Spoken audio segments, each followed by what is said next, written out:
বিকি বিশ্ব আৰু মই চুলি কাটিব গৈ আছো মজা চেলুন এখনত। তো ব্লগ ভিডিঅ'টো আৰম্ভ কৰোঁ।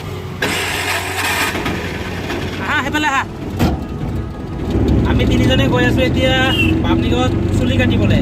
মজা চেলুন এটা খুলিছে, এৱাৰ্ড পাইছে বোলে। বাহিৰত ক'ৰ পৰা পাইছে নাজানো আৰু শুনিছোঁ। আৰু তাতে গৈ আছো আমি তিনিজনে পৰা চুলি কাটিম। দুৰ্গা পূজা আহিল আৰু কেনেকুৱা লাগিছে বিশ্ব?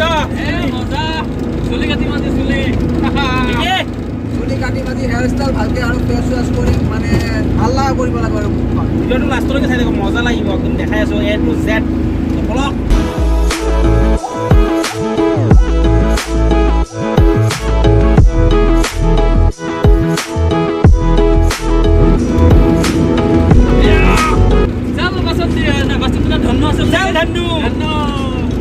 লাহে লাহে আহি আমি পালোঁ বামুণীগাঁও। আৰু এইফালে যে চাইনবোৰ্ডখন দেখিছে মনেট লিখা আছে, আমি তাতে চুলি কাটিম। তো বলক আমি যাওঁ ভিতৰলৈ। আৰু এটা কথা, ইয়াতে ল'ৰা ছোৱালী চবে আহি চুলি কাটিব পাৰে, চুলি ষ্ট্ৰেইট কৰিব পাৰে, একদম মজা। 80 টকাত চুলি, 50 টকাত দাড়ি, আৰামত কাটি যাওক ইয়াতে আহি। চেলুনখনৰ এড্ৰেছ মই ডিছক্ৰিপশ্যনত দি দিম। আৰু 3খনকৈ এৱাৰ্ড পাইছে চব।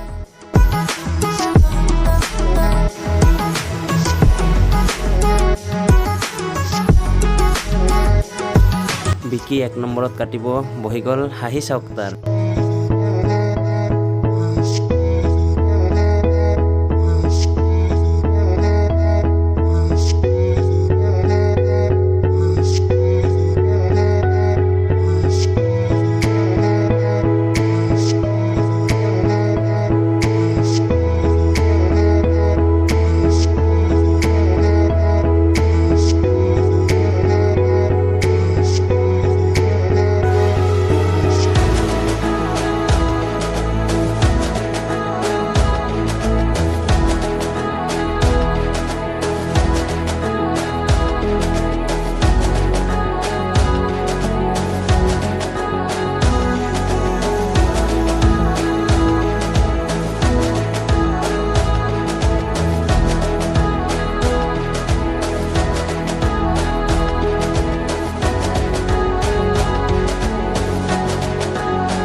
আৰু 2 নম্বৰত বহিল বিশ্ব। মজা।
বিকি আৰু বিশ্বৰ চুলি কাটা হৈ গ'ল, এতিয়া ময়ো কাটি লওঁ বলক।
এতিয়া চুলি তুলি কাটি তিনিওজনে পৰা মই খালি দাড়ি কাটা নাই বাকী ইহঁত দুটা দাড়ি কাটিছে চুলি কাটিছে মজা বৰ হৈছে ডেঞ্জাৰ চুলি কাটি দে মজা লাগে বহুত টাইম লাগিছে আপোনালোকে নিজে দেখিছে তো আপোনালোকে আহক দুৰ্গা পূজাৰ আগত ইয়াতে কাটি যাওক এইটো বামনিগাঁৱত আছে মনেট বুলি এটা চেলুন মজা ন দাড়িখিনি কাটিলে ভাল আছিল কিন্তু টাইম নাই বহুত টাইম লাগে অলপ টাইম লৈ আহিব দেই এই কেনেকুৱা যদি ভিডিঅ'টো ভাল লাগে লাইক এণ্ড শ্বেয়াৰ কৰিব চেনেলটো ছাবস্ক্ৰাইব কৰিবলৈ নাপাহৰিব জয় হিন্দ বন্দে মাতৰম মিলতে हैं नेक्स्ट वीडियो में बाय बाय